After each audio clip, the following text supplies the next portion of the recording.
You ready?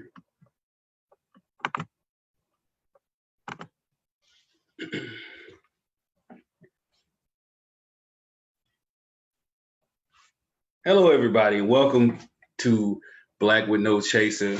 I'm your host, TK Tires Kennedy, and today I'm joined once again by the fantastically fabulous doctors with an S, Washingtons.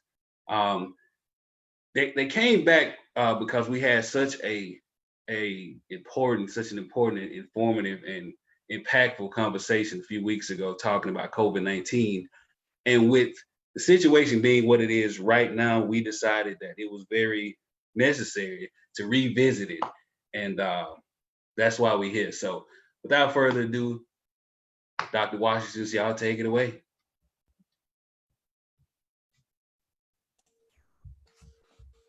Hi, everybody. So we just wanted to come back and talk a bit about COVID because there's so much going on. Over the past week, we've heard a lot about people who haven't been social distancing as much, haven't been wearing their mask, haven't been washing their hands, and we just want to give an update on things that we should be doing as a community that we're not. And also talk a bit about the numbers. So the other day I was going through some things, in anticipation of talking to you all, and we're based out of Mississippi. We're all native Mississippians, even though we're scattered all over the country and whatnot. But it really hit home for us more than a lot of people, because Mississippi is now the worst in the nation as far as COVID cases.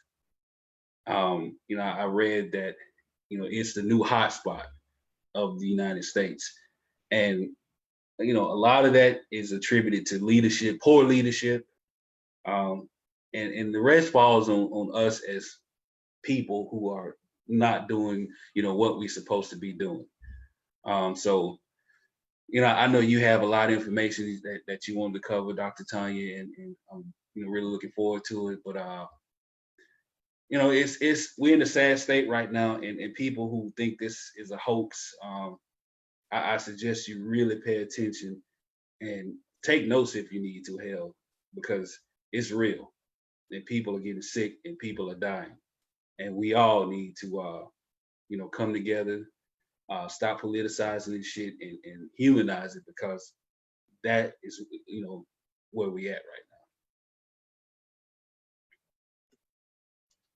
So I guess we'll start with you, Dr. Tanya, and some of the info that you have concerning Mississippi right now. Yeah, so I'm happy to share that. So in looking at these numbers, actually, Kim sent me a post earlier today, but I'd also seen it earlier in the week about Mississippi and the increased number of cases of COVID-19 in Mississippi. Dr. Kim, do you want to talk a bit about that and the positivity rate and all that and what that means? Sure. I'm just gonna pull it up because I didn't memorize the numbers. So there was a post placed on Twitter earlier that was just pointing out the fact that that the COVID positive rate in Mississippi has significantly increased. It's not totally due to the fact that more people are being tested and more people are being found positive. Actually, the statistics that were given is that the number of tests have gone down. It's decreased by 8%, how many people were actually testing daily. So we're testing less people and more people are becoming positive, which shows you that COVID is spreading pretty quickly in the state.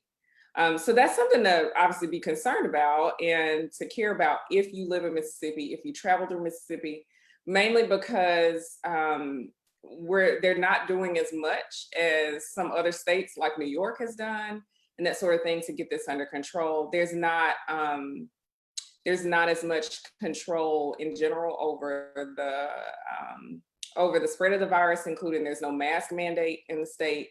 There's no, a lot of the bars and other places where people can congregate are still open, despite the increased number.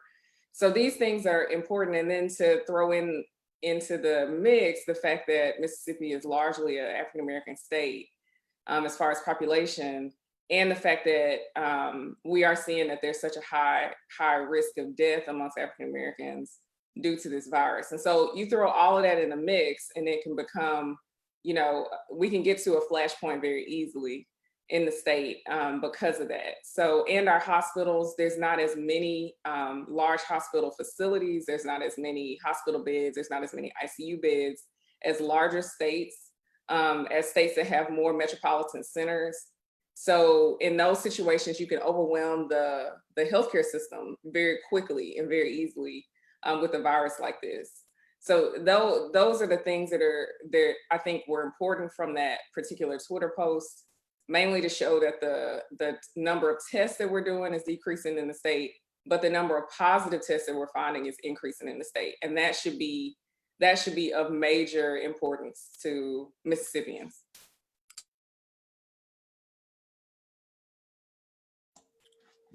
Yeah, so just to kind of drive that point home, you know, after Kim sent me that Twitter post, you know, we are data-driven people. So I said that I wanted to go to the Mississippi State Department of Health website to kind of get a little bit more insight on that. And when I went to that site, I'll share my screen with you guys because I have it pulled up here on my second monitor, so that y'all will be able to see the data that the state is reporting. So I'm gonna go ahead and share my screen here. Can you guys see it okay? Okay. So this is from the Mississippi State Department of Health website. You can just Google that name and pull up COVID-19 data, and it'll be there for you to see. The first thing they do is split up by gender. So the total number of COVID-19 cases by gender through July 31st. And you see that a bit more female predominance than male for the state. The number of deaths by age group. So the number of cases and deaths by age group. So what's important to see on this graph is that, so the number of cases is in the blue and the number of deaths is in the red. And so the thing that was most interesting or easily picked out to me was that the number of cases is highest in the age group of age 18 to 29. So that's young people. You know, initially we thought that young people weren't very affected by this, but based on the number of positive tests that have been within the state of Mississippi, the young folks are the ones that are most infected with COVID-19. Now, when you go further down the line, you see that the deaths are occurring in older individuals, but still that little small sliver of red down here, there's still some young people who die from this disease in the state of Mississippi. The other thing that I really wanted to talk about, and so we'll just go through these slides here just because I'm on my screen sharing, is that the pediatric cases, you know, I know it's a big concern. A lot of places, a lot of counties in the state of Mississippi, school is supposed to start on Monday. Colleges are about to reopen. Some people have chosen to send their children to school physically instead of doing virtual learning. So these numbers are important to see. You know, the number of pediatric cases of COVID-19 in the state of Mississippi. The age group is on the bottom. So this first number is less than 1 year old, age 1 to 5, age 6 to 10, and age 11 to 17. So, you know, when you add those numbers all up, you get what, about, doing math in my head, you know, about 5,200 kids in the state of Mississippi who tested positive for COVID-19. So that is a major concern. I'll kind of stop there because I think people might have some questions about the pediatric side. And then I know that Dr. Jasmine has some comments on that, about about the pediatric cases as well. So one question that was asked of me is like are the symptoms for like babies and toddlers, young kids, are they as prevalent or as noticeable outside of fever as like older people and adults in general? Yeah, so in general, children do have relatively mild symptoms. They may have fever. Some of them may not. They may not show any symptoms. They may be completely asymptomatic. But when you start to talk about these children that are less than age 1, in the pediatric population, they have we have a thing that we call apparent life-threatening event, or ALTI. They've changed the name recently.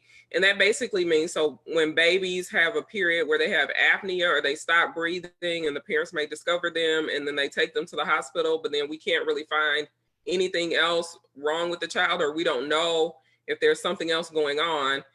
In a significant number of those babies, they've been swabbed for COVID and they've turned to be positive, and that's on a national scale. So I'm assuming also that these numbers that we're seeing in the pediatric population also hold in Mississippi also holds true. And you have to consider the fact that children, particularly when you get less than probably age 5 or 6, can't really verbalize exactly what symptoms they're having. So, that's one of the difficulties with, taking care of children, is that they can't always tell you, well, I have a headache, or, I have dizziness or something like that. They just feel bad. And so that's the other difficulty. And children get sick, like they get viral illnesses pretty frequently. And now you're throwing a new virus into the mix. And so, especially kids who are at daycares and that sort of thing, they're gonna catch things when they go there. And that's been true forever and ever and ever. But this is a bit different because it spreads so fast. So that's one thing I would throw into the mix, is that as the children, the younger age groups are probably a little bit harder to diagnose, because sometimes the kids can't verbalize to you that, why they feel bad, like what specifically makes them feel bad. And so to ask, if your question, Tyrus, is, do they have the same symptoms? The answer is probably yes, but but the younger the child, the less likely they can tell you that they're having this problem or that problem specifically. So with younger kids, sometimes they may be positive, not have significant symptoms at all, and they'll still be running around playing, doing their normal thing like typical kids do, because really, unless they're feeling like really bad, then that's when they're, they stop playing and kind of acting like their normal selves. So unfortunately, what could happen is by that time, they've come home, they've infected potentially, their parents, other individuals that live in the home with them. And that's when you really know, hey, now this is a bigger problem than when it would have been if only the child had been sick themselves. So that's another thing that we have to think about, not just children being able to get the virus and have symptoms from it, but the potential widespread effects from seeing them being positive and going back into the home and infecting other people.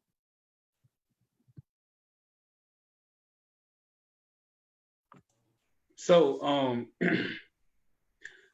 staying with talking about the kids, and you brought up a point about infecting other people.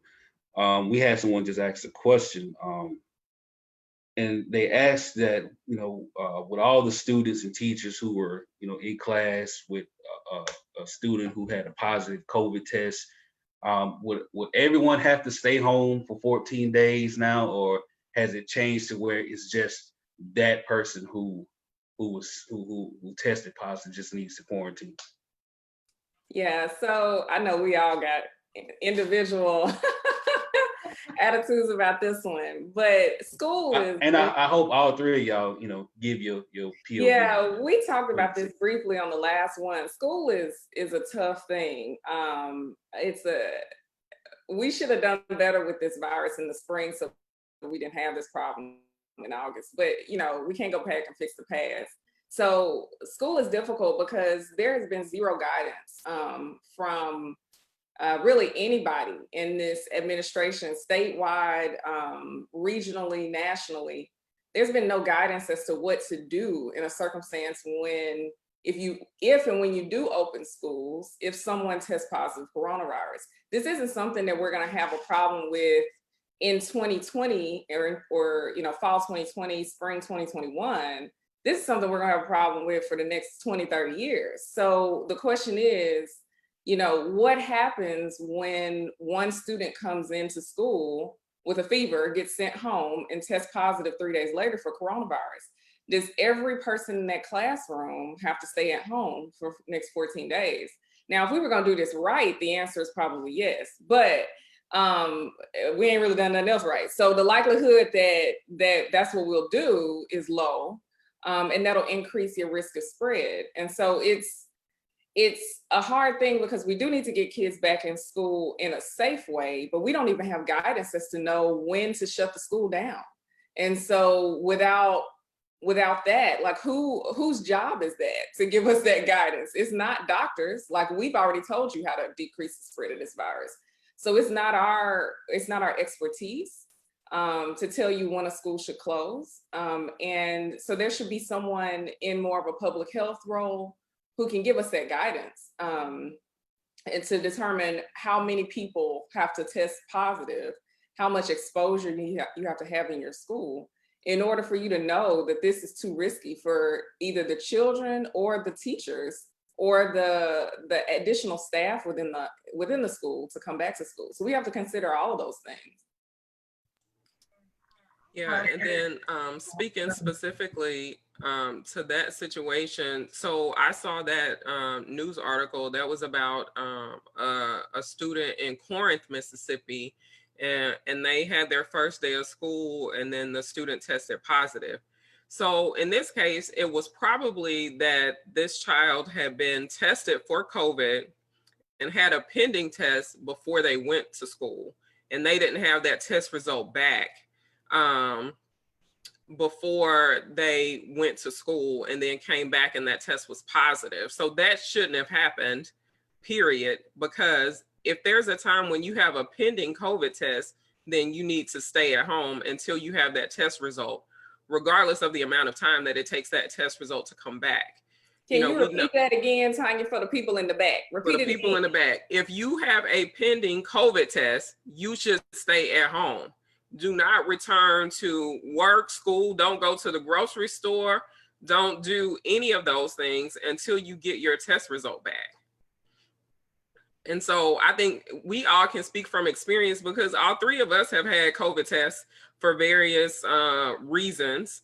And during the time when we had our pending test, we stayed home. I'll piggyback on that. Even if, because we do know that in most areas in America, folks that are getting swabbed for COVID, like the turnaround times can be, you know, anywhere from less than 24 hours to 3, 4, 5 plus days. And so getting back to the issue of, you know, potential outbreaks in schools, maybe they should just make you know, the rapid testing more available in school systems, because at least then you'll know if a kid has symptoms in some way or is, you know, symptomatic. At least you'll know an answer that day, as opposed to waiting, you know, them being at home, having these other kids that they could have been, you know, exposed to, and could also be asymptomatic carriers at this point, spreading it to other folks. Like it gets back to the source control side of things, because you'll know an answer quicker.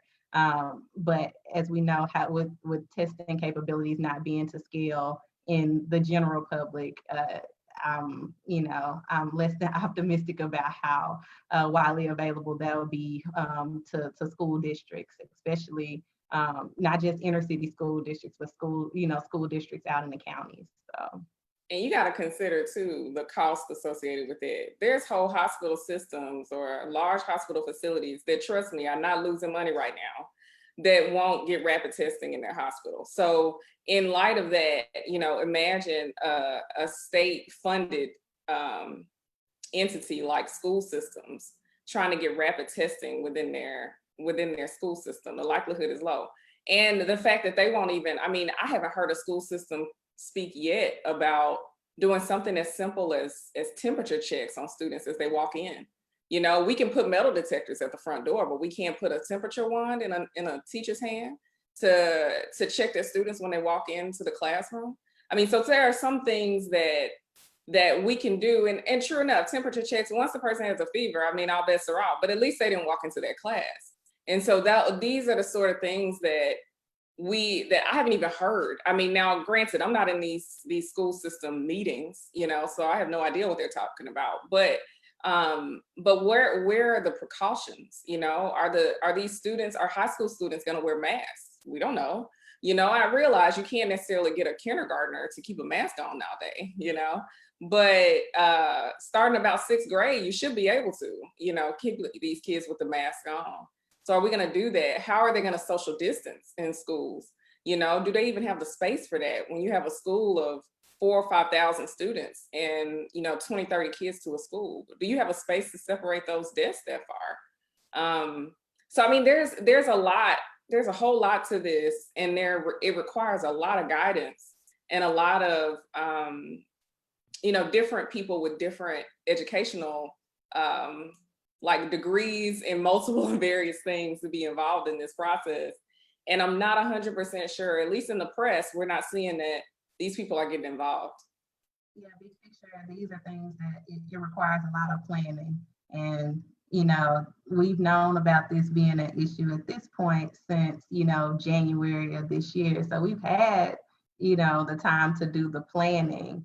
The lay of the land doesn't look a whole lot different today than it did, at the height of things when they were just starting to schools and everything earlier on this year. And so, the hope is that resources could be invested to,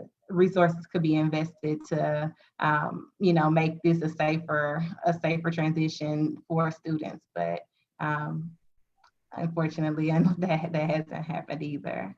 Yeah, and then I think too, we can say pretty much across the board, a lot of things can be different in this situation.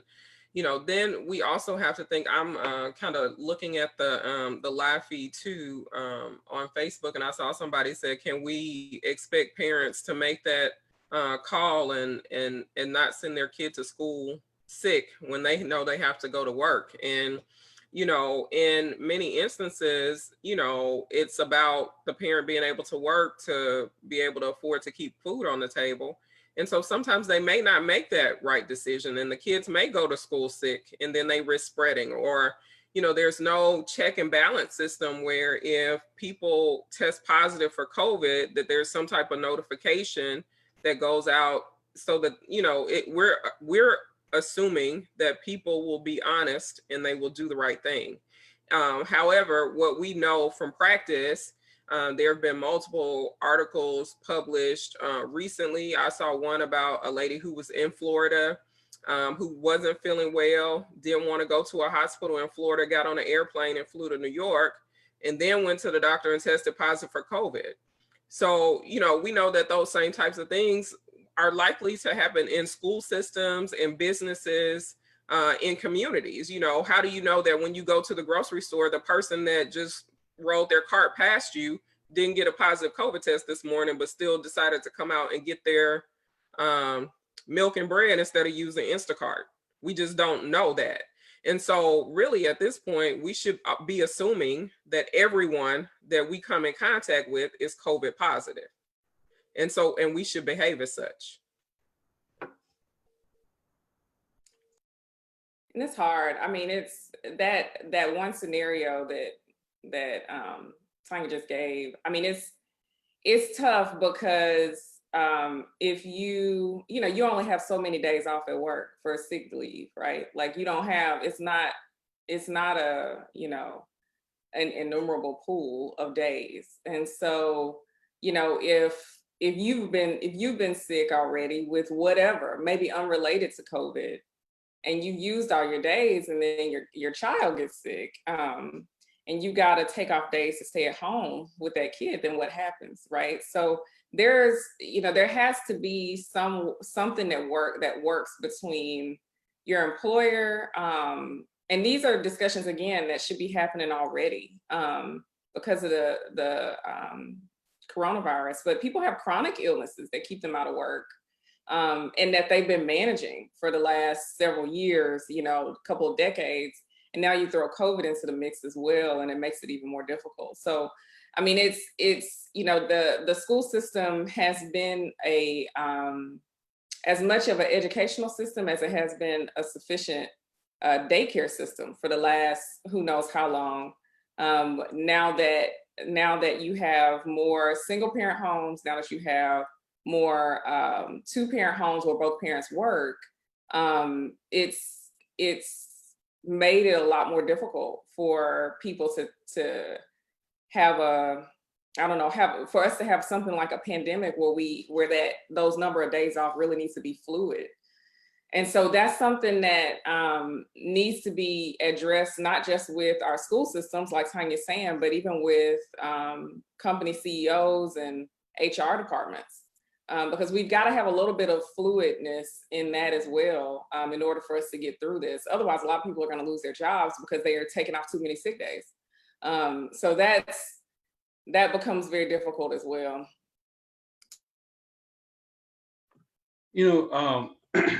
Just thinking about something you said earlier, Kimberly, tonight and on the previous one, when you said, about people staying in their lanes, and you brought up a good point about, you guys are doctors and what your role is.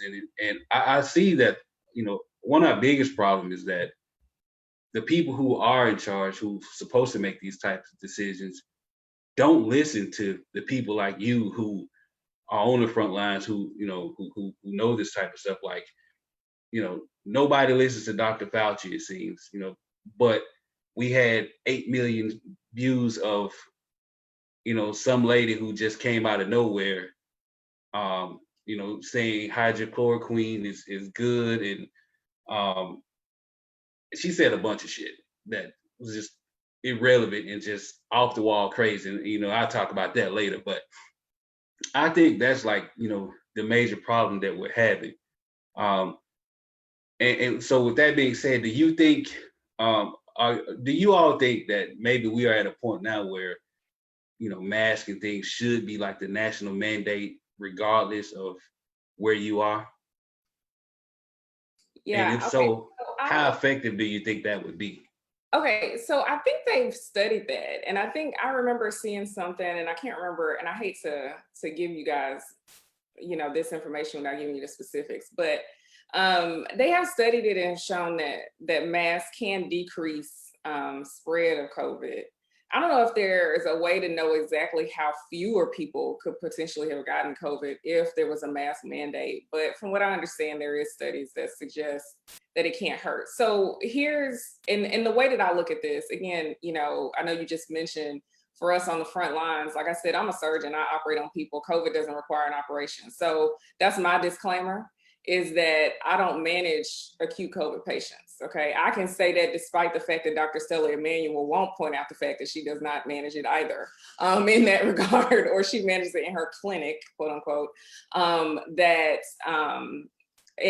those patients, if someone comes into her clinic with COVID, then that already tells you that the disease process isn't as bad as it would be if they presented to an emergency department. But regardless, so as far as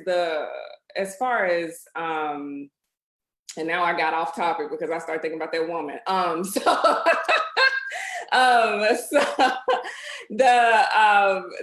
The whole idea though that like you were saying, us staying in our lane, I think that from my perspective, I can read information and tell you from a clinical scientific perspective, this is how you should receive this information. Do I actually manage those patients in an ICU setting? That's not my specialty. And so I don't do that. But when I read things online, when I hear about things, I can tell you from a scientific perspective that flows with what we understand scientifically, or it does not. So, and that's, another thing with, these people who kind of pop up. And again, Dr. Stella Emanuel, she does have a medical degree. Some of the things that she was arguing for, obviously, I won't go into her additional thought process on all of the other things, because that's not what she said on Capitol Hill. So on Capitol Hill, her argument was that that there was a cure for coronavirus, and it was hydroxychloroquine, zinc, and Zithromax, I think is what she said. And hydroxychloroquine has been an issue from the beginning. And I know we can go into more detail. I'm sure Tanya and Jasmine have a lot more they can say because of their specialty, but hydroxychloroquine there's a lot of debate around whether or not this even works. A lot of the studies show that it don't. There's a few studies that show that it does a little bit. And then there's these issues of side effects of the drug, which are oftentimes more serious than COVID itself, or at least long-term.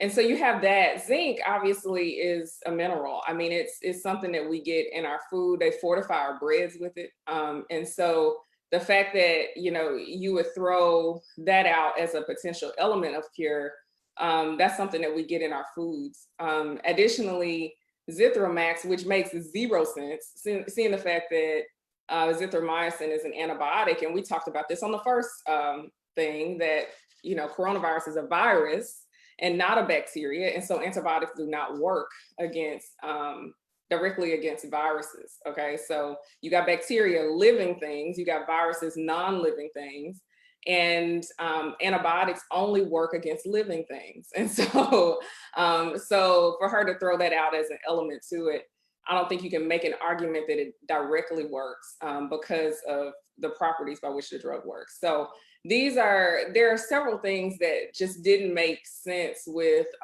what she was arguing. I'm not quite sure why she feels that this works. Maybe it's worked for her patients who have been less ill, who have come into her clinic because they were less ill anyway. And it's sort of like, I hate to use this example, but it's sort of like how when we would get sick with a cold back in the day and mama used to give us castor oil. And it's like, that didn't work. And so it worked in that our cold went away, but it was gonna go away anyway within about 3 or 4 days. And so we just ended up on the toilet for days and days for no good reason. So these are the things that we're kind of fighting against. And then you have Dr. Fauci, who has dealt with several of our pandemics, several epidemics in the past, who we should listen to, understanding that, obviously he may not be right on everything, none of us are. And I think as doctors, we understand that. We accept the fact that we're gonna be wrong on some things. But we should listen to what he has to say. He should have a platform. And the fact that the administration is kind of taking that platform away speaks volumes to what their preparedness is and the way that they see the scientific community and the medical community. And this will have a lasting effect. We will deal with the effects of this for generations because people have so easily turned against the medical community and the scientific community in this. So that's a long version of what my thoughts are. And I'll stop talking so someone else can speak.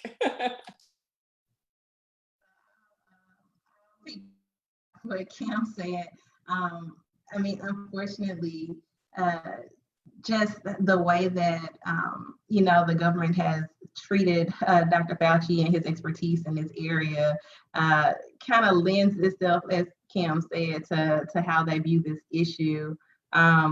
Dr. Fauci has been a consistent voice of accurate information without like taking all the hits, politically and, in the media necessary to provide the American public with the knowledge that we need to be able to inform our daily activities. And unfortunately, he's had to kind of combat, the alternative narrative that you know, that, hey, this thing isn't real, you know, all these recommendations that have been proven to decrease the spread of coronavirus, like wearing a mask, like social distancing, like, you know, washing your hands, cleaning surfaces, all of the things that, you know, everybody at this point, everyone has like these, you know, social media and like advertising ads that are promoting. And then you have, you know, the current administration that's saying, hey, those things don't work. Then, you know, what are you, as you know, the general population that's getting information from one, elected officials, and two, trusted medical professionals, like they're left to figure out, like, hey, what's, you know, who am I supposed to trust? The people that we, you know, we as in the American people, elected to be in power to give us, you know, protect us and tell us what things we can do to protect ourselves, or the medical community. But in this instance, the medical community is who's given the correct information. And I know Tanya can speak to Dr. Fauci and other arenas and other things that he's been doing to kind of get the word out. Yeah, so it's not to spend a whole lot of time talking about that woman, like Kim said. You know, I think it's very important to get adequate information. So to talk about that group of doctors that was on at the Capitol last week, they call themselves America's Frontline Doctors. And so it's important that when you look at that particular organization, number one, it was just formed within the past week or two. Number two, the funding for that group comes from a political organization. Number three, most of the physicians that were in that group, I looked at an article that talked about those physicians. None of those doctors were ICU doctors. None of those doctors were infectious disease doctors. Some of those doctors did not have board certification, and some of those doctors did not have any hospital privileges. So what that means is that these doctors that are calling themselves America's Frontline Doctors are not really the frontline doctors, because they're not taking care of hospitalized patients. So to echo on what Kim said, Dr. Emmanuel is saying that there's a cure. You can use this cocktail of medications and it will cure COVID, and she hasn't lost any patients. Well, you know, I would argue with that, because again, we talk about, there's a term for what her claims are, and it's called selection bias. That means that in this select group of people that I've been able to see in my clinical practice, this has been my experience, but it doesn't take into account other things. Like Kim said, her patients are by definition not as sick, meaning that they can walk into her office and see her. And so, okay, she may have tested them and diagnosed them with COVID, but 9 times out of 10, if those patients got worse and had to be hospitalized, they didn't call her back and let them know that they were in the hospital. If they died, I know they didn't call her back. And their families may not have either, to let her know that. So while it may be true that all of the hundreds of patients that she has treated did well, I think that's great. But I don't think that it was due to the hydroxychloroquine. Now, to speak about the azithromycin, like Kim said, antibiotics treat bacterial infections. They don't treat viral infections. Now, during the time of COVID, and even in the past, just with me putting on my pediatrics hat, they do sometimes use azithromycin because it does have some anti-inflammatory properties, but that is not a widespread use of that medication. And then in regards to zinc, again, like Kim said, that's a mineral. You can buy that over the counter if you want to take zinc. I mean, I don't think that it would necessarily harm folks to take a zinc supplement. But those other medications I would not recommend. And then also because other people have asked me about other supplements that people have been taking. And so we can talk about that a little bit. I've heard people talk about vitamin C. I don't see that there's anything harmful with taking additional vitamin C. I've heard vitamin D. I think that probably we all could stand to have a bit more vitamin D because we've been sheltered in place if you were doing what you were supposed to be doing for the past 3 months. And we do get vitamin D from sun exposure. I've heard about like a B12, vitamin B12. And what am I missing? Is something else. I can't think of it right now, but pretty much the nutritional supplements, you should, check to make sure that they don't have any interaction with your chronic medications, but overall those are okay to take.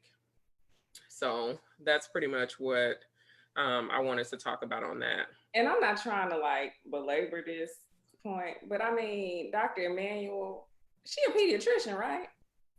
She is a pediatrician, right? Okay. So technically she But she's treating adults though, what I understand. That is certainly what it sounded like. I am unsure what that is.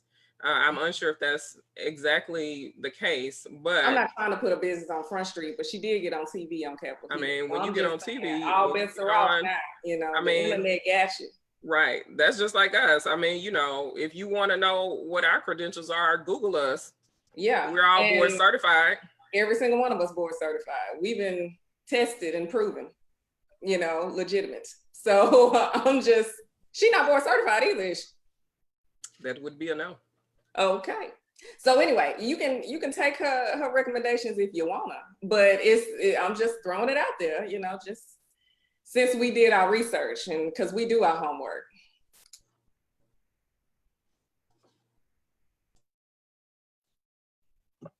So, I did. Well, somebody in the comments had a question.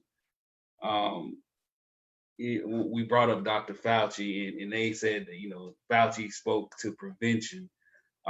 Is there anybody who's actually speaking out about treatment and the types of treatment, viable treatments? Okay, so I'll start that question, but I'm sure that Dr. Jasmine and Dr. Kimberly both have something to say about it. So the reason that no one is speaking to treatment is because there is no cure for COVID. The things that we are doing to help patients get over COVID-19 are simply treating their symptoms in hopes that their body will mount an immune response that's strong enough to fight off the virus. We don't have a treatment. There are various companies the FDA has approved for remdesivir, which is an antiviral medication that is only available for patients in a hospitalized setting. And they do have certain criteria that they must meet to be able to receive that medication. That medication has shown some promise, which is why the FDA did give an emergency use authorization for that medication. The other thing that they have that is proven to show some benefit is convalescent plasma, which means that they have taken the plasma from someone who had COVID and recovered, and they are purifying and injecting that plasma into someone who has active COVID-19 infection to help their body mount up that immune response to fight off the virus. So those are the only two things that have been approved for use for treatment of COVID-19. All of the other things that we are doing is just what we call symptomatic treatment. And that's what I'm seeing is a combination of treatment, particularly for patients who come in requiring oxygen therapy. And usually that's when you need supplemental oxygen, like you're having such trouble breathing that we need to give you additional oxygen to help you breathe. It's those patients who tend to get that bundle, the remdesivir, the convalescent plasma, and oftentimes a steroid medication as well. And so you're getting this combo kind of set in hopes that those things can not necessarily cure your coronavirus, because that's obviously not where we're at right now, but to at least decrease the length of time that you're in the hospital, decrease the length of time that you need oxygen therapy, that sort of thing. So that's where, when she says we're trying to treat your symptoms, the primary symptom we're talking about here are people who are having trouble breathing. And because every other symptom, you have a fever, if you have muscle aches, we're not doing anything to help you with that. That's just no different from a typical flu. But if you're having respiratory symptoms, if you're having difficulty breathing, those are the people that we're going after, because those are the circumstances where people are more likely to have more serious illness and more likely to die if you require ICU admission or require a ventilator. So they're doing so many things to keep people off ventilators in order to prevent that. And because there's not an unlimited supply of ventilators. So we really need to leave those for the people that that won't survive without them. So there's several things. Additionally, just in case you were, God forbid, to have COVID or know someone who does, another thing that they're doing as well is prone positioning. So they're making people lay on their bellies. That helps with using more of your lungs in order to breathe with, basically. So, and it sounds strange, but sometimes positioning can do that. And we found that to be beneficial even prior to COVID with other types of pneumonias.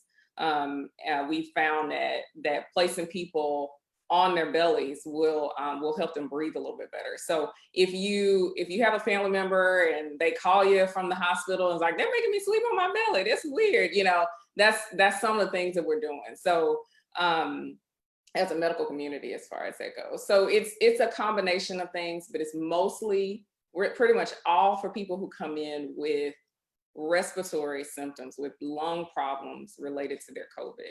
We are also seeing people come in with heart problems related to COVID, and they're getting a whole different path of treatment from what I've seen. So that's the addition that I'll throw in.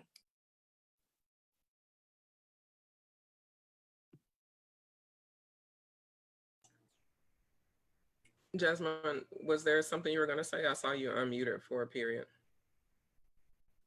You guys said most of everything. I mean, of course, they have additional supportive devices for people that are severely ill, like renal replacement therapy, as well as ECMO, which is something that's another level of support for if your lungs fail to the point where even a ventilator isn't assisting you, which is only not available in all settings. It's only available typically in academic medical centers or places that have, cardiothoracic surgery support. But basically all that's to say, there's nothing we don't have any medication that actually treats the virus. It basically supports. We have a lot of things that we can use to support your body through it. And it's really relying on your body's innate ability to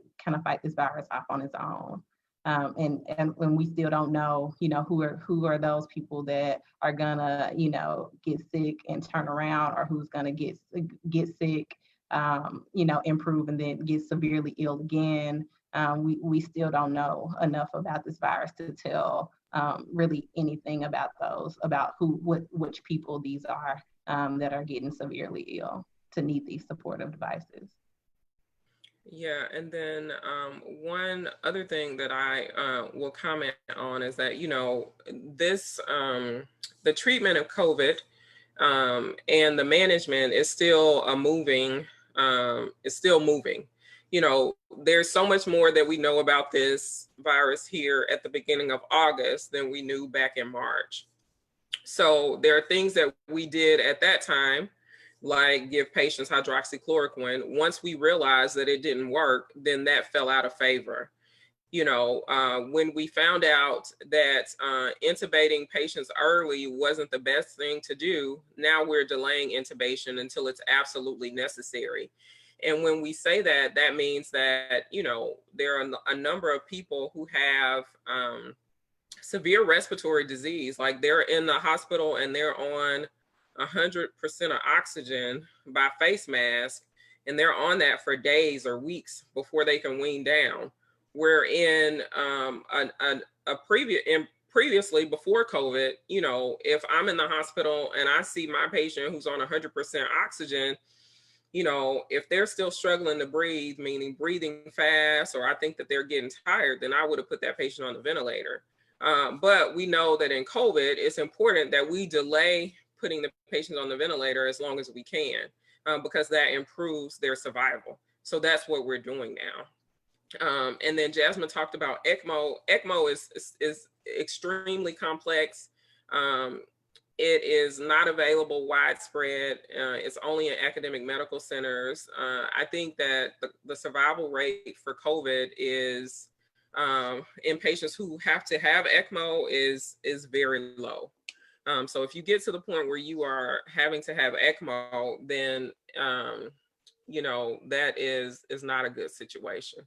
So that's where we are on that. I did see another, because I am looking at the comments in the live chat, in the live Facebook Live, but I saw someone that was asking about if COVID was an illness that only affect adults. And we had talked about this earlier during this video, so I encourage you to go back and look at it. We were talking specifically about the cases that are in the state of Mississippi, but there are a little bit over 5,000 children in Mississippi who have active COVID-19 infection.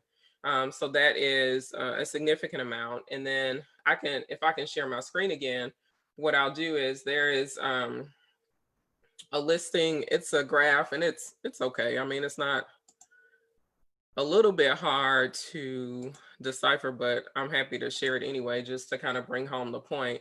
So on the screen here, this is from the CDC website, and this is the COVID death count. So the death count from COVID-19. And we have the age groups. So the light blue line, which is age 0 to 24, is the number of deaths in that age group. And then it goes up from there. Of course, the highest number of deaths are in older patients. But if you see there, that light blue line is not flat. So there are some young people who are dying from COVID.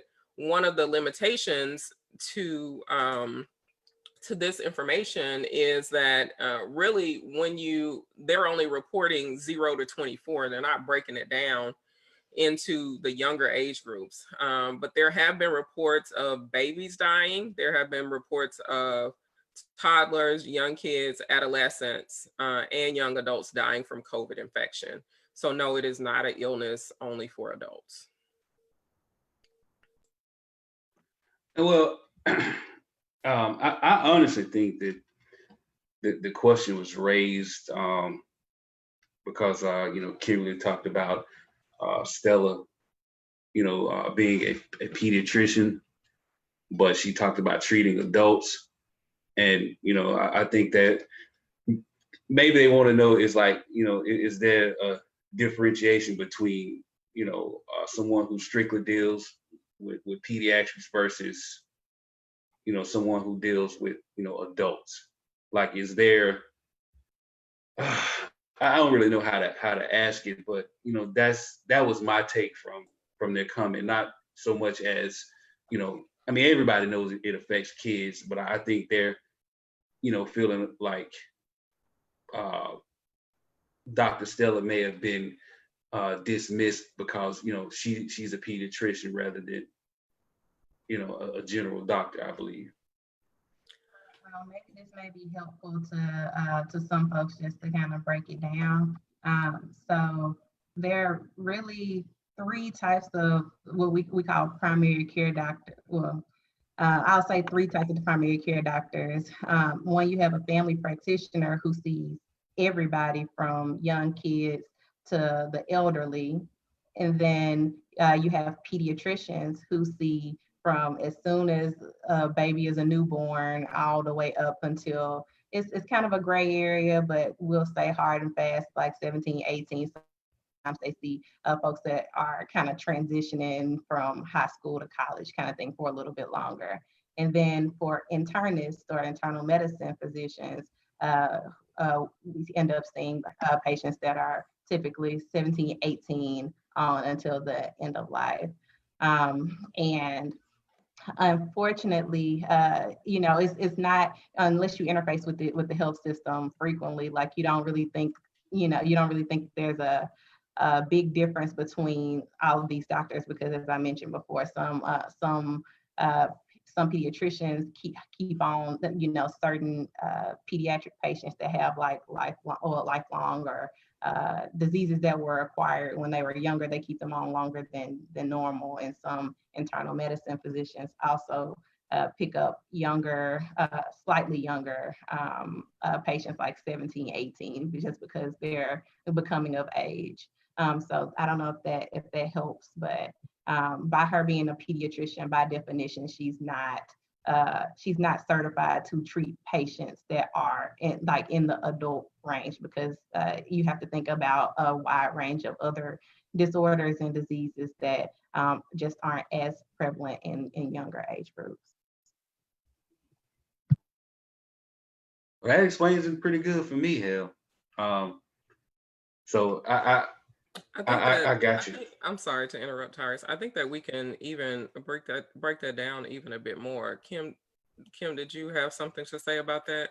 Okay. Well, I'm happy to do so. So for lay people to understand, when we go to medical school, we have 4 years of training that usually involves 2 years of being in the classroom, and then 2 years of clinical rotations where we do a couple of months of rotating through various specialties. That's pediatrics, internal medicine, which is the treatment of adults, family medicine, OBGYN, surgery, and a couple of other electives of subspecialties that we get to choose. So that's the general medical school curriculum. So when we graduate from medical school, we have a doctorate degree, but we're not specialized in anything. So then that's the purpose of residency. And so when we go to residency, we are becoming specialized in our specific program. So meaning that for me, I did a combined residency in internal medicine and pediatrics, and I'm board certified in both. So what that means is that I am certified to take care of adult patients over the age of 18, and I'm also certified to take care of patients from age 0. So pretty much I got you from the womb to the tomb. Now for Dr. Jasmine has an internal medicine board certification, meaning age 18 and up, and then she's undergoing specialized training for nephrology. So then she will have a further specialty in kidney disease. Dr. Kimberly has a specialization in general surgery. So meaning that surgical care, she is a specialist of general surgery, and then she is seeking additional training in hepatobiliary, which is liver and liver and gallbladder. I had a brain fart there. Disease. So that's what that means. So for Dr. Stella, she did a residency in pediatrics, meaning that since she left medical school, which was her exposure to adult patients was probably what percentage would you guys say of med school of like internal medicine, family medicine, and pretty much everything I would say in med school is adults except for pediatrics. I mean, unless you do some additional training. But I think the point that she's making is that once you specialize, or once we as physicians, once we specialize in something in particular, that's really what we know the most about, and that's really what we are experts in. And so, for example, for me as a general surgeon, I'm not trained to operate on children. So a general surgeon is pretty much an adult surgeon. This is what we do. We operate on adults. There are some exceptions to that. There are more basic, very simple operations that I would be willing to potentially do on someone who's a teenager. But we don't operate on children. There are pediatric surgeons who do that. And so that's the reason why we throw so much question out there with her claims, is that she's making a claim regarding an expertise for which she hasn't been trained, without giving us a disclaimer. And that's something that, in the medical profession, we really do value the fact that we're able to be transparent, to be clear, to say what we don't know, as much as to say what we do. And for her to argue that there's a cure, as in there's something that will work 100% of the time, that goes completely against everything we've learned since the beginning of medical school. There's nothing that's 100% in medicine, zero. And so that's the only thing that can be 100% is nothing.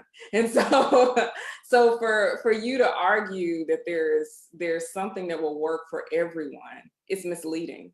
And all it does is it creates even more distrust, because imagine if her idea is taken on, and now every doctor in America gives everyone her, what she claims this cocktail is, and people still die of the virus. Then it makes you wonder, do doctors even know what they're doing?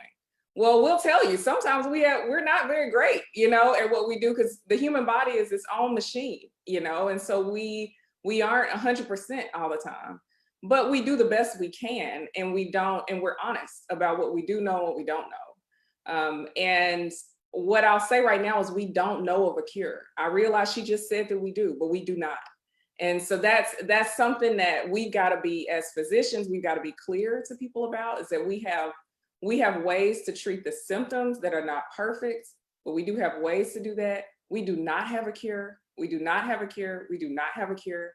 When we do have a cure, honey, we will be back on Black with No Chaser to be like, yo, it's a cure. You know what I mean? Like, we don't want people to be sick. This is what we took an oath to do, is to care for people. And so, but we don't want you guys to have be misinformed about what we can do and what we can't do.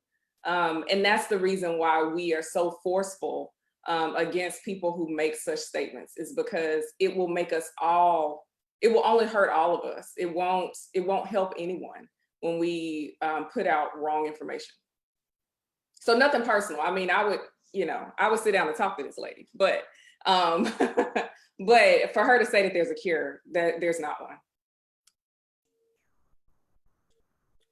And I think also, just to echo on what Kim said, certainly if there was a cure, then what would be the reason that we as physicians would want to withhold that from the American public? Like, I want this to be over as much as anyone else. I want to be able to go dine in a restaurant, go on vacation, get back to a normal life as much as anyone else. And so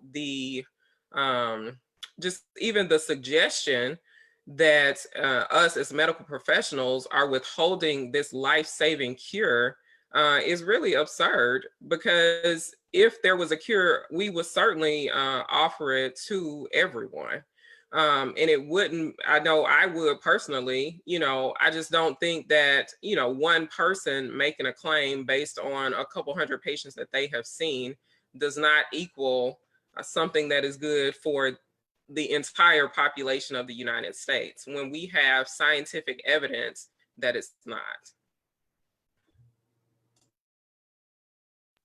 Yeah, I think that's the one thing that has become so bothersome, in my opinion, is that the people see things like this and read different things from shady websites and all of this and that, and everything is a conspiracy. Like, it's either being done to alter the election, or just various nonsensical theories and conspiracies out there, which makes absolutely no sense to me.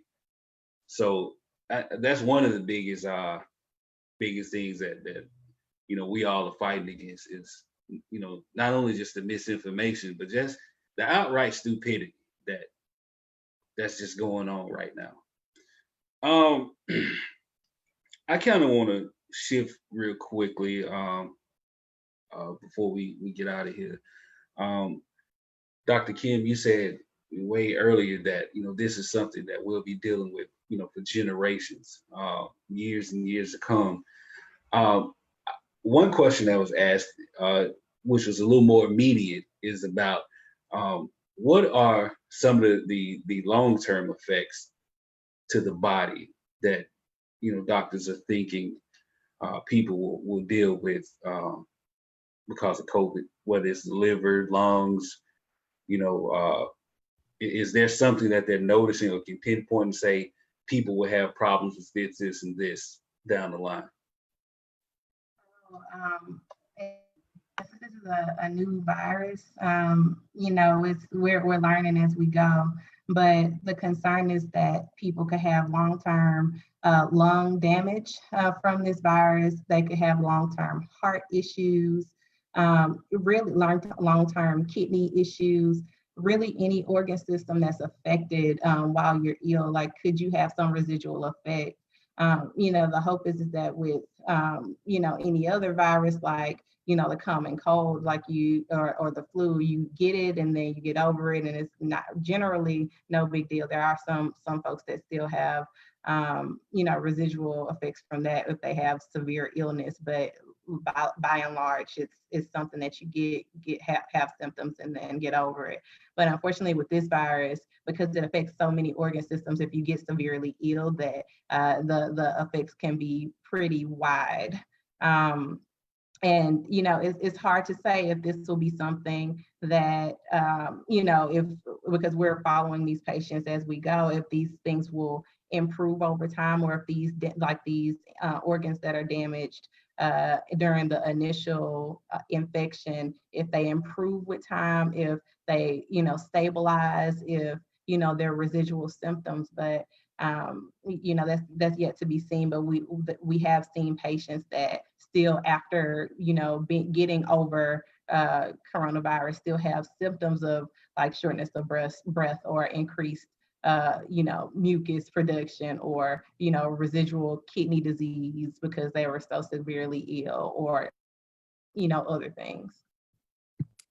Yeah, and I don't think we're gonna know the answer to that until we're long term out from this, right? Like, so there's no way to know what the 5-year, 10-year problems could be until we get 5 or 10 years out. Then we'll be able to say, that much, but we don't know. And I think that's another reason why there's so many of these talks happening nationwide, worldwide, via Zoom or Facebook.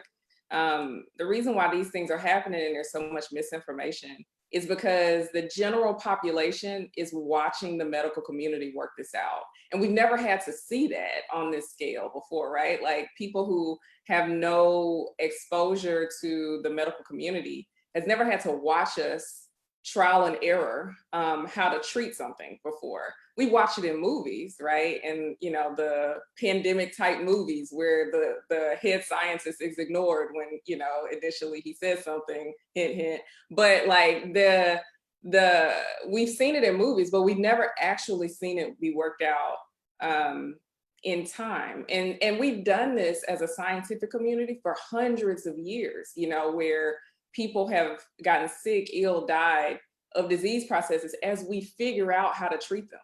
And so, but what the general population is doing right now is watching us do this in real time. And because of Twitter, because of social media, you're seeing a lot of the information being given to you at once.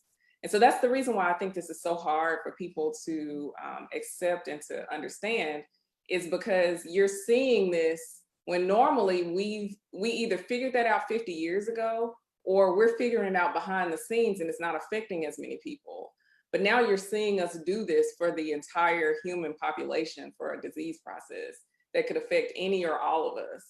And so it can be very confusing. The information that you read out there can be conflicting.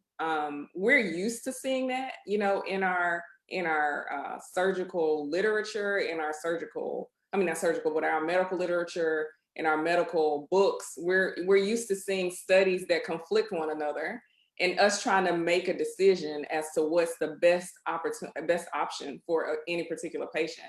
But it's very difficult when you are watching us go through all of this in a public eye. And so we're having to deal with that as much as you guys are. So just know that the reason why this seems so jumbled is because you're actually watching something that we have been doing for hundreds of years in the background for other diseases. And we're working through it in a scientific manner, just like we have for everything else. It just takes time. It's not a quick thing. It's not something that, we didn't find a way to treat anything overnight. Nothing, zero. it always took months, years, decades for us to figure things out. People have spent their whole careers and whole lives to figure out one disease process and have died without figuring it out. So this is something we know is a long process.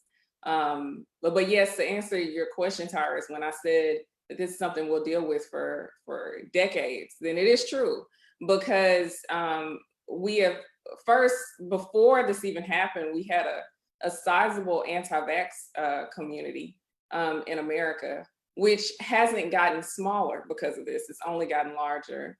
There's a lot of people who won't trust a vaccine that comes out, no matter where it comes from. They're not going to trust it, and so they won't take it. And for that reason, those things, these viruses and other things have popped up in America that hadn't been here for a while, because there are people who are so against vaccinations. And you can have your own perspective on that. That's a whole nother talk. But that's one reason why coronavirus won't go away, is because we won't have 100% participation in vaccination, assuming that the vaccine works when we get it. And so that's going to maintain it in our communities. But you know, outside of that, there's a lot that will cause this virus to pop up. We've had other things that have been gone for years that are popping up more frequently. You know, including I saw an article about bubonic plague being diagnosed in somebody in Colorado a couple weeks ago. We haven't seen that in forever. Well, actually, I think we see bubonic plague maybe diagnosed maybe 3 or 4 patients every year worldwide. But it's another thing that kind of pops back up. So we won't get rid of this virus. It won't just go away by next year, you know. But as long as we can get the numbers of patients with coronavirus to a manageable level, then we can go back to a relatively normal life and deal with it from that regard. Because we did the same thing with TB. Once we got TB controlled, now we have contact tracing for TB. And so when you get TB, the health department is notified, and they make sure that everyone that you've been in contact with comes and gets checked. I mean, there's a way that we go about that. It's just that this is so huge and it's so widespread that our health departments just can't keep up. And so there's a lot more resources that should be going into the health departments in order to make it more robust, in order to help with controlling the virus. And so we've got to get it to that point. Then we'll see coronavirus no different than we see TB, which how many of you guys have even heard of somebody having TB, you know? But it was as widespread, you know, 40, 50 years ago. So these are sorts of things that we think about from a medical perspective. Yeah, and just to kind of echo on what Kim said, I know she gave kind of a complex sections of responses, but to kind of circle back and talk about the long-term effects of COVID-19, as Kim said, you know, and as Jasmine said, we don't really know what those long-term effects are, but based on some preliminary data that we have of patients who were healthy prior to getting COVID infection and then have recovered, meaning that they have been retested and they were negative, and then they were shown to have some antibodies to the virus, we know that those patients can have what we call cardiomyopathy or heart abnormalities that are similar. It makes their heart look like and behave as if they had a heart attack.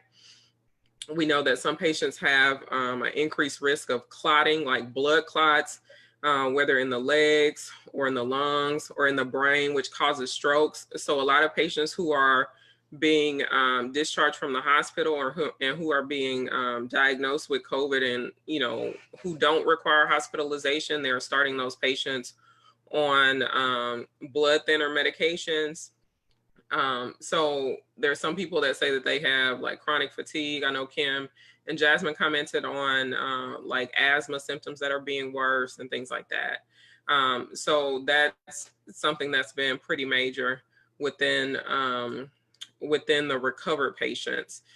This week there was an article about I don't know the name of the guy in the basketball league who had recovered from COVID and was out for the rest of the season because of cardiac abnormalities. And in the medical community, we think that this is a long-term cardiomyopathy that has resulted from COVID.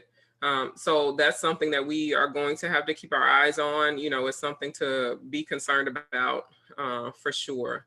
So, and then also Kim mentioned about the studies, like we are seeing those studies in real time. Any other time we will be seeing those things behind the scenes, like you guys wouldn't hear about, you know, a vaccine trial or, you know, 5 different companies having a vaccine trial. You guys wouldn't hear about hydroxychloroquine trials that were started and stopped because the patients had increased mortality.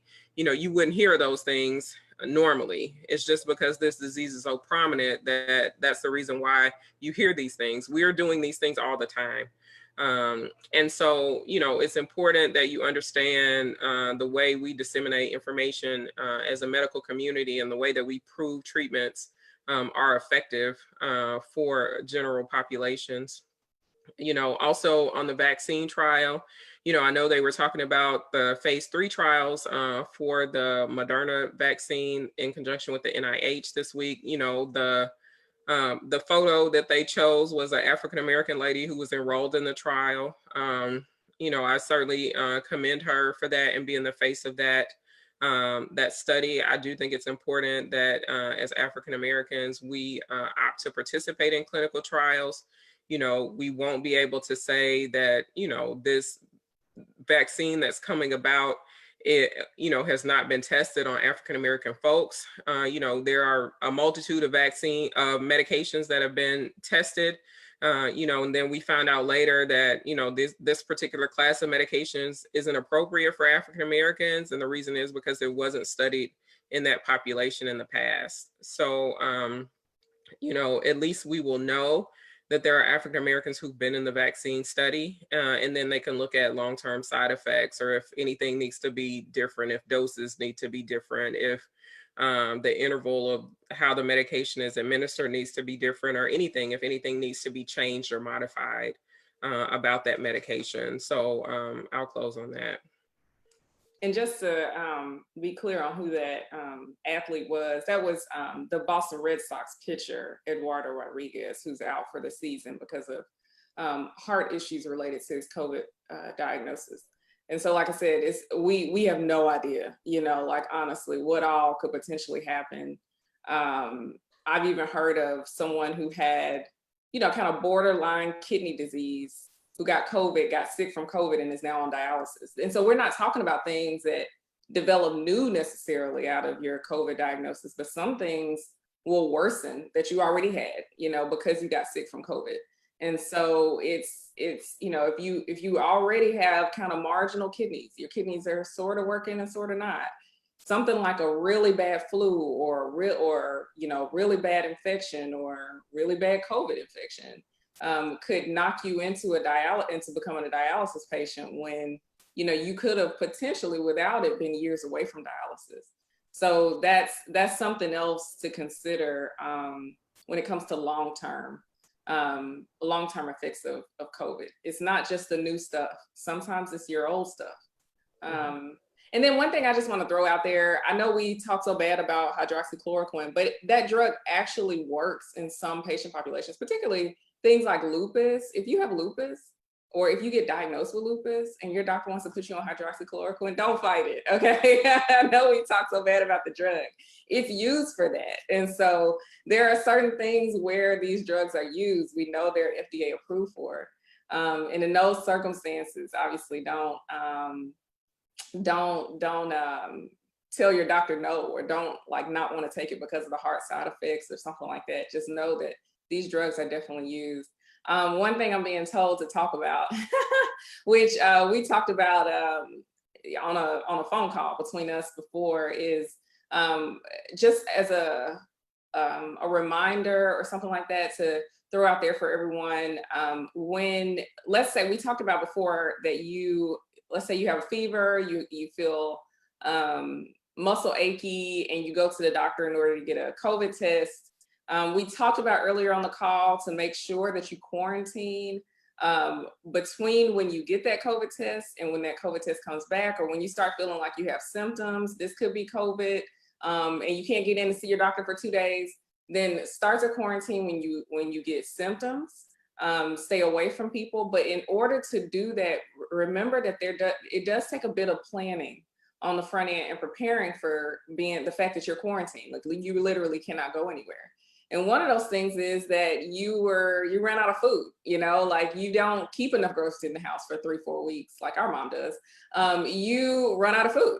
And so what do? And in that circumstance, you have to have a plan. So make sure that, even tonight, while we're talking about this, if there's a person that, you can call, shoot them a text message or call them and say, hey, can you be my backup person? If I develop symptoms of COVID, all I'll need to do is Cash App you some money, Venmo you some money, Zelle you some money, and I'll send you a list. Can you run to the grocery store and get it for me and leave it outside my front door? And so that way you have a plan. So you're not like, well, I don't have anybody to go and get my medicines for me. Like have sort of a plan of a go-to person. Additionally, remember these other resources that we have now.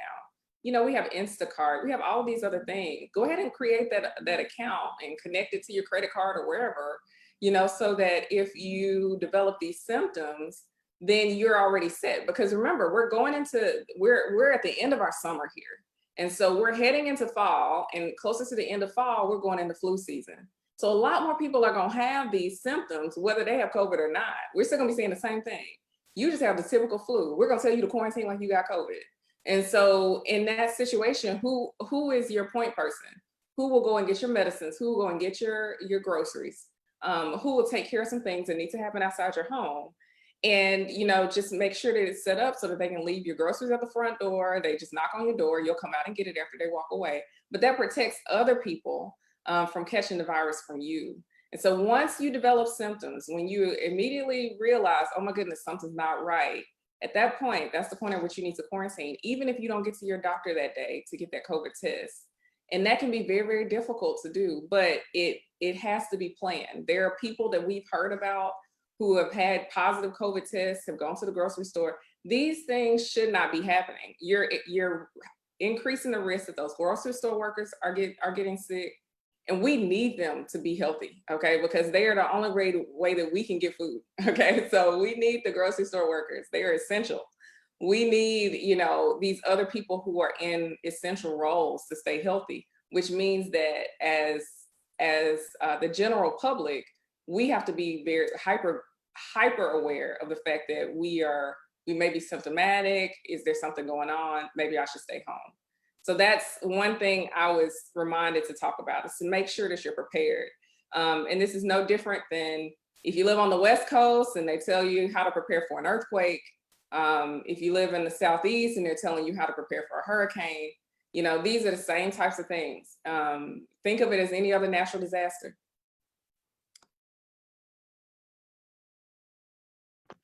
I do have a quick question for y'all. Dr. Kim, you just talked about flu season coming up.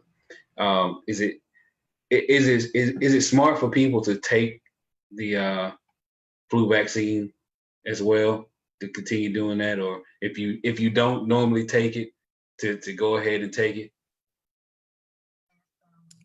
If Mama is listening, listen very close to what Jasmine is saying, Mama. Listen. Go ahead, Jazz. Should get the flu vaccine. There are multiple formulations, so there's nothing that should keep you from getting the flu vaccine. Everyone should absolutely get it this year. Jasmine, can you repeat that, because your audio wasn't the best? I want to make sure that everybody hears it. So sorry about that. Can you hear me now? Okay. So you should absolutely get the flu vaccine this year. There's no reason that anyone shouldn't get it. There are multiple formulations of the flu vaccine that should be available. So, everyone should be able to get it either from their health department or their primary care doctor, or even drugstores like CVS and Walgreens and stuff like that are also, are able to administer the vaccine. Oh, and also like, grocery stores like Publix and, different places. So it's really it's no reason that you can really think of that you can't physically get it or shouldn't get it. You think Mama heard that, Tanya? She put in the live stream that she was listening. So. Oh, okay. Just making sure. Just making sure. So, of course, I agree with that. Absolutely. What we have seen even now is that we are seeing some patients who are in the hospital with a combination of COVID and the flu, and those patients are really, really sick. And a lot of those patients don't survive. So you really don't want to be in a situation where you have both infections. So if there's a way that you can prevent the flu virus, then you should get the flu shot to prevent that. That is, one of the things that I've been able to see at my hospital is that we've had several, not a huge number, but we've had, some patients that have had both infections, and more of those patients than not died.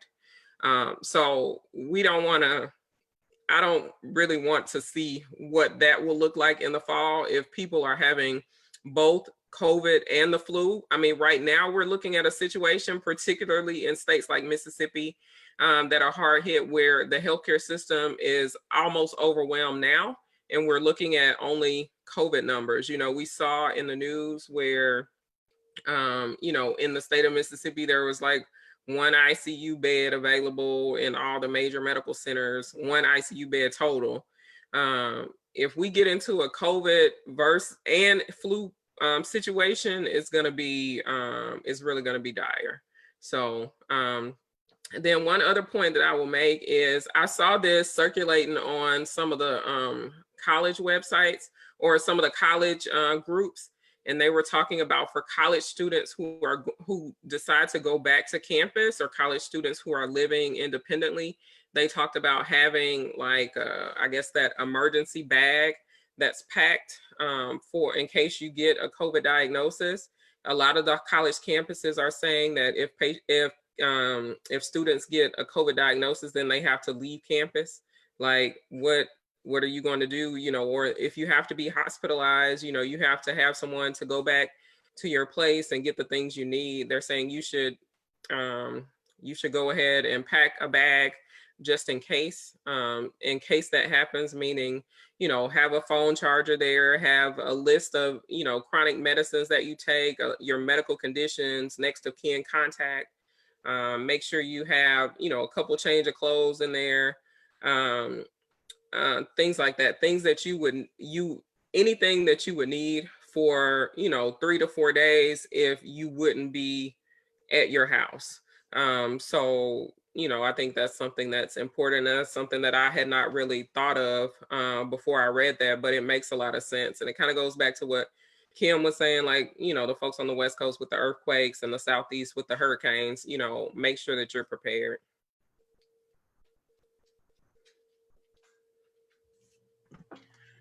I'm I'm glad to know that they're saying that, because I have a daughter who's entering her sophomore year, and she's adamant about going on campus. So we would definitely make sure that she's very well prepared and taking flu shots and all of that just in case.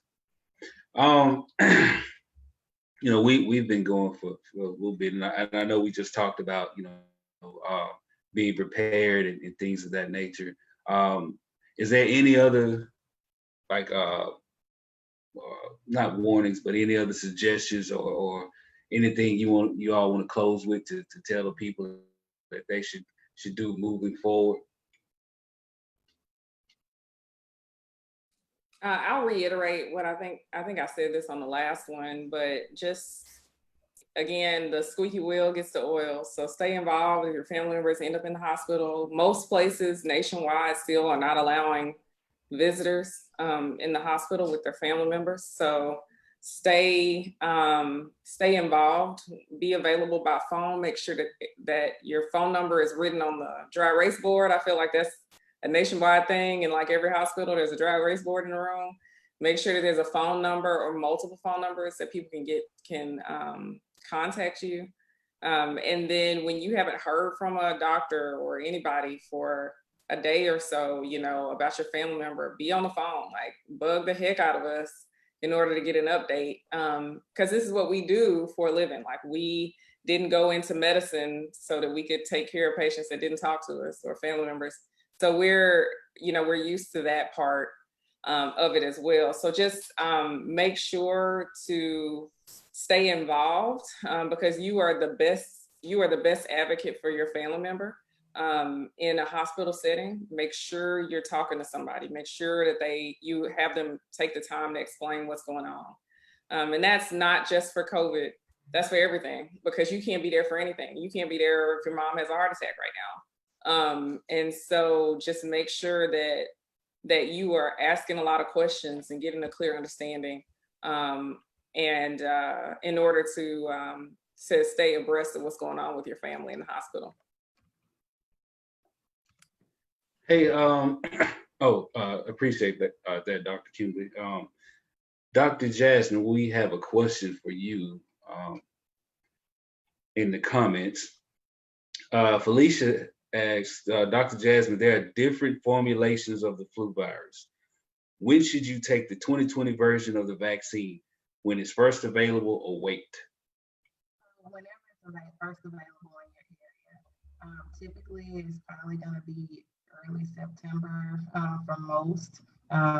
for most places.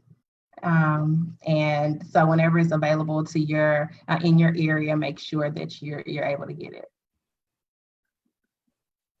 So for those of you who might not have heard, she said when as soon as it's available in your area, get your ass up and go get it. Period.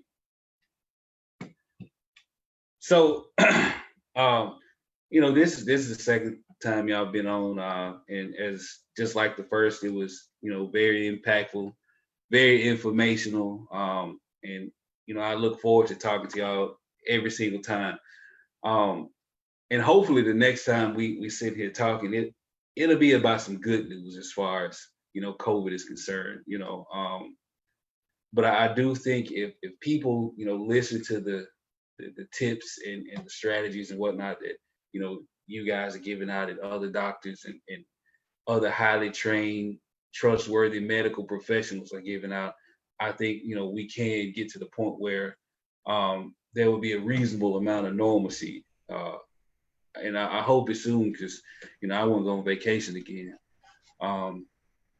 But folks, we here at Black But No Chaser, we really strive to bring the best information that we can forward, and thanks to the Dr. Washingtons and other folks who've reached out to us. I think we're able to do that, and it's a real honor and pleasure again talking to you all, and I look forward to the next time that we are here. Any closing remarks? Yeah, so I'm happy to close it out, and I'll just kind of drive home some key points that we've talked about here. Number one, it's still important to stay in when possible, go out for essential things. When you do go out, wear your mask. Make sure you stay 6 feet away from others. Make sure you're washing your hands frequently. If you require a COVID test, or if you have to get a COVID test, if you have symptoms, get tested, number one. While you are waiting for your test results, you need to stay home. If you get positive test results, you need to stay home for 10 to 14 days, or until you have a negative test. You don't need to be out and about going to stores, because you're spreading it to the community. Even if you are wearing a mask at that point, the risk of transmission does not go down to zero. And so that's very important. That's why we talked about it's important that you have a plan in place. It's also very important that, you take appropriate precautions. If you have to be hospitalized, make sure you have somebody who can be an advocate for you, and all of those things. And make sure you get your information from reputable medical sources. If there's one person who's saying something that's very different from most of the people, then most likely they are wrong. Just be mindful of that. Look up people's credentials. Like I said, there's a lot of information out here that is available on doctors. Any doctor that you are seeing, you're able to look online and see if that doctor is licensed, is board certified, all of that. So that's something that is easy to do. So, do your homework. And, we don't really want to see a lot of people getting sick. We want this to be over just as much as you do. So that's why we are imploring you to do the thing that is right, and to be socially responsible so that we can all get back to some form of normal life.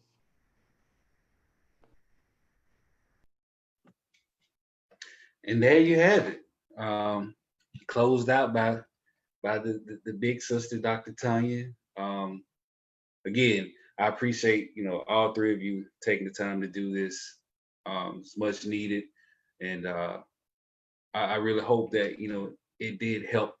If we help one person, then we've done what we, you know, supposed to do.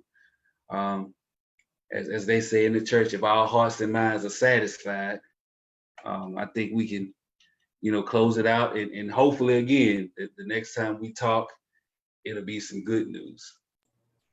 If the Lord say the same. May the Lord watch between me and thee while we absent one from another. You know how it is. So, on behalf of Dr. Jasmine Washington, Dr. Tanya Washington, Dr. Kimberly Washington, on behalf of Black with No Chaser, on behalf of myself, I appreciate everybody for tuning in, for the comments, shares, likes, follows, and you know, I hope that this really did answer some of your questions and help you in these trying times. So with that being said, thank you all for tuning in, and we will definitely see you guys on the next go round.